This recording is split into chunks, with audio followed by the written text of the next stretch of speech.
आप सभी का भारतीय जनता पार्टी के हेडक्वार्टर्स में अभिनंदन है, स्वागत है। सभी को नमस्कार।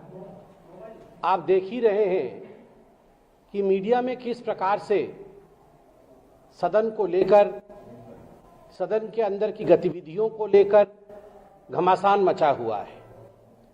पूरे देश में विपक्ष कहीं न कहीं एक अस्थिरता का माहौल बनाने की चेष्टा कर रही है, और ये आज से ही नहीं, जब से भारतीय जनता पार्टी और एनडीए की सरकार तीसरी बार बनी है, तब से जॉर्ज सोरोस के कहने पर विशेष करके राहुल गांधी और कांग्रेस पार्टी और उनके जो अलायंस पार्टनर है, देश में कहीं न कहीं संस्थाओं के ऊपर हमला कर रहे हैं।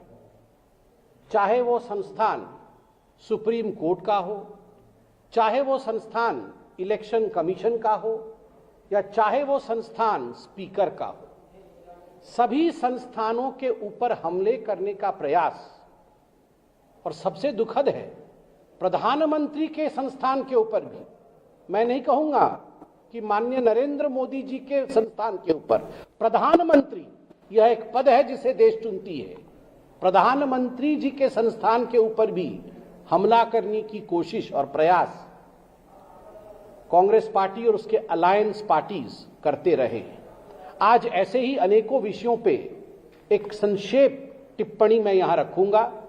सर्वप्रथम मैं एसआईआर से आरंभ करूंगा, क्योंकि भारतीय जनता पार्टी और भारत के लोकतंत्र के खिलाफ ममता बनर्जी और उससे पहले कांग्रेस पार्टी ने जिस प्रकार का माहौल पूरे भारतवर्ष में बनाने की कोशिश की थी कि ये जो एसआईआर है ये फर्जी है, ये जो स्पेशल इंटेंसिव रिवीजन है, यह इलेक्टोरल रोल को उसकी सुचिता के लिए नहीं है, ये भारतीय जनता पार्टी के लिए फायदे के लिए है, यह मसौदा गैर कानूनी है। इस प्रकार से पूरे देश में एक नैरेटिव बनाने की कोशिश ममता बनर्जी ने किया था। ममता बनर्जी यहां तक विषय को लेकर आई थी कि वो खुद सुप्रीम कोर्ट में एक पिटीशनर के रूप में पिछले हफ्ते उन्होंने अपने आप को प्रस्तुत किया था। खुद उन्होंने दलील रखी थी और उन्होंने कहा था कि एसआईआर के माध्यम से बंगाल के ऊपर अत्याचार हो रहा है। उन्होंने अपील की थी कि एसआईआर को खारिज कर दिया जाए और ये जो अपॉइंटमेंट्स हैं ये गैर कानूनी है। मगर कल सुप्रीम कोर्ट ने जो अपना निर्णय दिया है वो कहीं न कहीं ममता बनर्जी और तृणमूल कांग्रेस की सरकार जो बंगाल में है उसको एक बहुत बड़ा झटका है। सुप्रीम कोर्ट ने बहुत स्पष्ट रूप से कहा, और मैं पढ़ना चाहूंगा क्योंकि अंग्रेजी में कहा गया है, शब्दशः मैं पढ़ रहा हूं। Whatever orders or clarifications required, we will issue, but we will not allow any impediment in SIR. This must be understood by all states. Chief Justice of India, Suryakant जी। अनुवादित करूं तो इसका अर्थ होता है कि सभी स्टेट ये जान ले, किसी भी कीमत पर SIR को रोका नहीं जाएगा। अगर एसआईआर को लेकर किसी प्रकार के क्लैरिफिकेशन की आवश्यकता है तो वो क्लैरिफिकेशन सुप्रीम कोर्ट करेगी, मगर एसआईआर को गलत कहना, एसआईआर को गैर लोकतांत्रिक कहना ये नहीं है। नो इम्पेडिमेंट, इसे किसी भी कीमत पर रोका नहीं जाएगा। झटका नंबर 1 ममता बनर्जी को जोर से लगता है, क्योंकि ममता बनर्जी एसआईआर नहीं चाहती। दूसरा विषय है माइक्रो ऑब्जर्वर का और ईआरओस का। जो इलेक्टोरल रजिस्ट्रेशन ऑफिसर्स थे उनके अपॉइंटमेंट को लेकर ममता बनर्जी का कहना था कि हमारे पास इतने अधिकारी नहीं हैं, हम नहीं दे सकते हैं अधिकारी। कल सुप्रीम कोर्ट ने स्पष्ट शब्दों में कहा कि आज जब मैं खड़ा हूं लगभग 1:30 बजे हैं, आज 5 बजे तक till today 5 PM 8,505 group B के अधिकारी अपने डीएम्स को, डिस्ट्रिक्ट मजिस्ट्रेट्स को जाके रिपोर्ट करें और ड्यूटी में ज्वाइन करें। अर्थात एक तरह से ममता बनर्जी को झटका लगा है कि जो ममता बनर्जी कह रही थी कि हम ऑफिसर नहीं दे सकते हैं, अब वो सूची लेकर जमा कर रही हैं और 8,505 ऑफिसर अब नियुक्त किए जाएंगे। सुप्रीम कोर्ट ने भी कह दिया कि देख लो भैया, ये जो ऑफिसर नियुक्त किए जा रहे हैं ये राजनीतिक रूप से काम न करे, राज्य सरकार इनको भड़का करके कोई काम नहीं करे। इन सब विषयों पे नजर इलेक्शन कमीशन ऑफ इंडिया रखेगी और इलेक्शन कमीशन ऑफ इंडिया को अगर लगता है कि प्रलोभन के अंतर्गत, डर के अंतर्गत या इनकेपेबिलिटी के अंतर्गत ये ऑफिसर काम कर रहे हैं, तो election commission of India directly इनके खिलाफ कड़ी कार्यवाही कर सकती है। तो ममता बनर्जी जो ऑफिसर्स को डराने धमकाने का काम कर रही थी या सोच रही थी, वो भी नहीं हो सकता। तीसरा विषय माइक्रो ऑब्जर्वर्स को लेकर बड़े स्पष्ट रूप से सुप्रीम कोर्ट ने कहा माइक्रो ऑब्जर्वर्स रहेंगे। माइक्रो ऑब्जर्वर्स अपने असिस्टेंट रोल में रहेंगे, वो असिस्ट करेंगे और ईआरओज के साथ मिलकर वो काम करेंगे असिस्टिंग रोल में। चौथा सबसे बड़ा विषय है, सुप्रीम कोर्ट ने कहा कि ये जो फॉर्म नंबर 7 होता था ऑब्जेक्शन का, ऑब्जेक्शन मतलब क्या होता है, मतलब ममता बनर्जी की टीएमसी के किसी विधायक ने 20 लोगों का कि इनको आप वोटर कार्ड में जोड़ो एक फॉर्म दिया। पिताजी की उम्र आपने देखा होगा, पिताजी का उम्र है 25 साल और बेटे का उम्र है 15 साल। पिताजी का उम्र है 24 साल, बेटे का उम्र है 17 साल। मतलब 5 साल में 6 साल में कोई पिता बन गया है, 10 साल में उसके 5 बच्चे हो गए। तो ये सारी जो खामियाजा थी उसके खिलाफ जो जागरूक नागरिक हैं, अवेयर सिटीजन्स, उन्होंने ऑब्जेक्शंस दिया।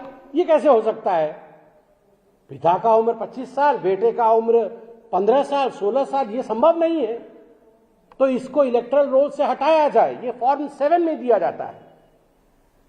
जब फॉर्म 7 में ये दिया गया तो ममता बनर्जी ने बुला के अपने सभी नेताओं को कहा जला दो, फॉर्म 7 जला दो। ऐसे ऐसे गड्डी बना के फॉर्म 7 को जला दिया गया था। चकुलिया याद करिए, फरक्का वीडियो का याद करिए कहानी, यहां सब फॉर्म 7 जलाए गए थे। सुप्रीम कोर्ट ने संज्ञान में लिया और कहा कि खबरदार, फॉर्म 7 की सुनवाई होगी, स्टैट्यूटरी तरीके से सुनवाई होगी। अगर जिसने कंप्लेंट किया है कंप्लेनेंट उपस्थित भी नहीं होता है तो भी उस कागज का महत्व है। उस कागज में अगर कंप्लेंट किया गया है तो सुनवाई करना पड़ेगा। ये राजनीतिक रूप से काम नहीं चलेगा, सुनवाई करनी पड़ेगी। और अंत में सुप्रीम कोर्ट ने डीजी पुलिस, वेस्ट बंगाल के डीजी पुलिस को कहा है कि आप हिंसा रोकने में नाकाम है, इसलिए आपको हम शो कॉज करते हैं। डीजी पुलिस को शो कॉज किया गया है और कहा गया है पर्सनल एफिडेविट सबमिट करिए, पर्सनल एफिडेविट, कि आप हिंसा रोकने में क्यों नाकाम है। तो ये केवल डीजी पुलिस को एक तरह से शो कॉज नहीं हुआ है, ममता बनर्जी को शोकेस किया है सुप्रीम कोर्ट ने कल कि आप वायलेंस रोकने में अक्षम हैं और पर्सनल एफिडेविट दीजिए।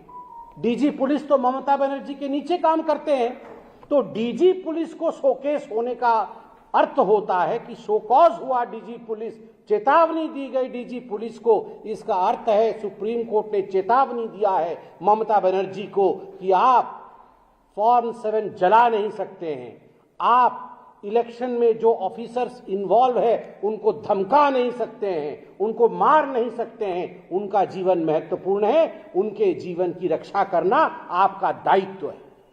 अभी मैं पार्लियामेंट में सुन रहा था, न्यूज में सुन रहा था, ये अभिषेक बनर्जी कह रहे थे हम इम्पीच कर देंगे, हम सीईसी को हटा देंगे, इम्पीच कर देंगे। आजकल ये नया फैशन आया है, मतलब जिनको जनता इम्पीच करती है वो पूरे दुनिया को इम्पीच कर देंगे। क्या मजाक बना के रखा हुआ है? सुप्रीम कोर्ट ने ऑर्डर दिया तो आप सीईसी को इम्पीच कर देंगे? ऐसा नहीं होता है। लोकतंत्र में कानून के हिसाब से, आईन के हिसाब से, लॉफुल तरीके से देश चलता है। ममता बनर्जी जी, एसआईआर को लेकर सुप्रीम कोर्ट ने जो कहा है, अंततोगत्वा आपके देहुड़ी पर सारा का सारा प्रश्न वहीं रुकता है, जवाब आपको देना होगा। मैं आशा करता हूं कि जिस तेवर के साथ, जिस अंदाज के साथ आप दिल्ली आई थी और सुप्रीम कोर्ट ने आप में जेरा किया था, अर्थात आपने केस को लड़ने का प्रयास किया था, उसी प्रकार का आप मादा दिखाएंगी और आज प्रेस कॉन्फ्रेंस करके जो सुप्रीम कोर्ट ने कहा है उसका जवाब देने का हिम्मत भी करेंगी। कोई प्रश्न हो तो अवश्य पूछें।